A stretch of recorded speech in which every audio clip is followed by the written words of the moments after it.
భువనగిరి జిల్లా కేంద్రంలో డీజీపీ శివధర్ రెడ్డి 35వ భరోసా కేంద్రాన్ని ప్రారంభించారు. ఈ కేంద్రం పోక్సో లైంగిక వేధింపులో గృహహింస బాధితులకు సహాయ సహకారాలు అందిస్తుందని తెలిపారు.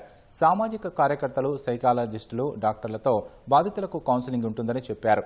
మహిళలకు భరోసా కేంద్రం సాంత్వన చేకూరుస్తోందని, వీటి ద్వారా మంచి ఫలితాలు వస్తున్నాయని డీజీపీ తెలిపారు.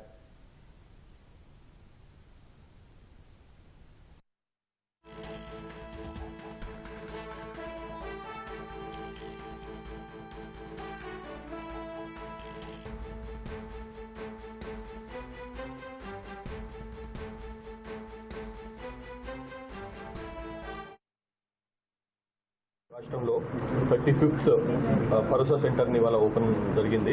2015-16 ఆ టైం నుంచి హైదరాబాద్లో మొదట భరోసా సెంటర్ ఓపెన్ చేసినాము.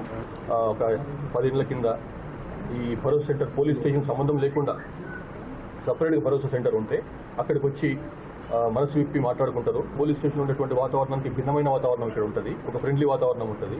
కాబట్టి ఇక్కడ వచ్చి వాళ్ళు ఉన్న విషయాలు చదివి చెప్పుకోవచ్చు. దాన్ని ప్రాపర్గా డాక్యుమెంట్ చేసి తర్వాత లోకల్ పోలీస్ స్టేషన్ సహకారంతో వాళ్ళతో కోఆర్డినేట్ చేసి కేసు రిజిస్టర్ అక్కడ కేసు రిజిస్టర్ అయితే పోలీస్ స్టేషన్ అవుతుంది, ఇక్కడ కాదు. కేసు మొత్తం పూర్తయి కేసులో డిటెక్షన్ కానీ కన్విక్షన్ వచ్చేంత వరకు ఈ భరోసా సెంటర్ యొక్క పాత్ర ఉంటుంది.